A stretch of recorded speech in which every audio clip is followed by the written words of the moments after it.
Hello again. Got a haircut, fresh cut, if you will. I think it's alright, but I'm not gonna get distracted.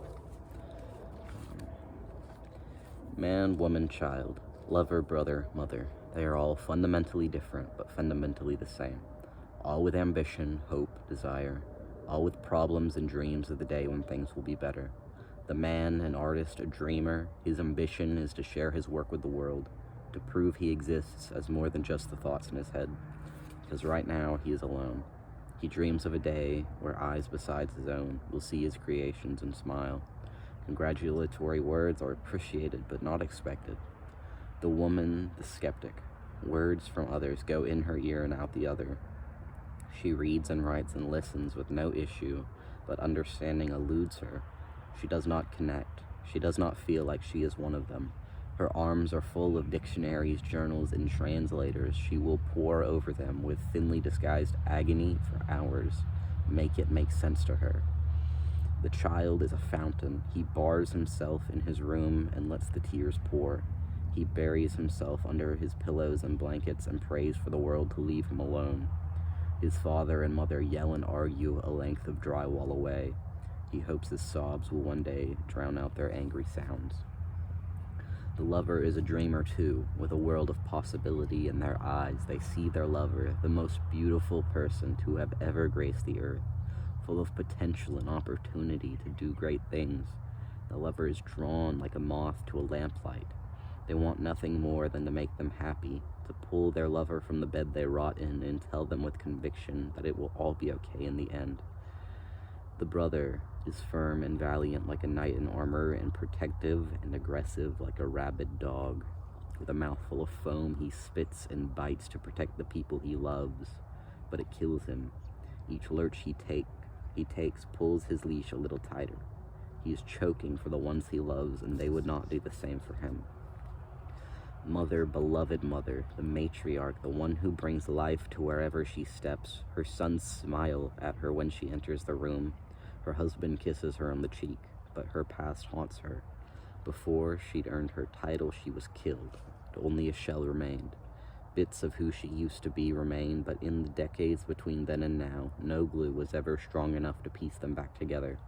She's broken, but she can be fixed. She takes her sons by the hands, tells them she loves them, and goes on her way. She buys a one-way plane ticket, and on her way to the airport passes a green Jeep. The car's back is open. A man there is unloading boxes full of painted canvas. Across the sidewalk sits a white building with wide windows, an art gallery that proudly advertises an exhibition later that night. Inside, a blank wall lies in wait for the man, his name engraved on a plate with other artists. He hauls the last of his boxes out of his Jeep and narrowly dodges a woman crossing the street. She sidesteps and he apologizes. It is fine. She is making her way to the park. There's a book in her hand. She picks out a bench farthest from the picnic tables and the walking path and watches the world live and breathe around her. She listens to distant murmuring and conversations. She cannot make them out any more than she usually can, but for the first time it doesn't bother her. She watches as men jog along the walking path and kids converse at picnic tables. One of the children glances back at his parents. Their faces bear cross expressions but lack their usual anger. They talk still, but this time they do not yell, and before they look back at him, they smile at each other. The child can't remember the last time he'd seen them do that. On the walking path, a head turn away, jogs the lover. They are going home to their beloved one to convince them to stretch their legs and get out of their home. When they unlock the door, they will make a beeline, hold their lover's cheeks in their hands, and smile because they know they can and will get better. Maybe they'll go back to the park, maybe they'll drive to the beach, or maybe they'll see the world. They just need to get out of that house. The brother does too. His collar is fitted with a muzzle, a good dog that turned bad. He'll pack a suitcase and leave the leash home. One day he will find a pack who would do for him what he would do for his family. He will reap the love he sows 10 times over. The man will find his audience in a woman that stopped by the exhibition after returning from the park. The child will not cry the next time he returns home. The lover will take them and their spouse to be around the world. and the mother will find the pieces of herself in the stars and catch them by letting the light reflect into her eyes. One day they will all be together in the same room, wearing suits and dresses in honor of the life of a friend of a friend. Even when they meet eyes, they will not recognize each other, but none will feel a stranger. When they sit after the service for lunch, they will all talk like old friends.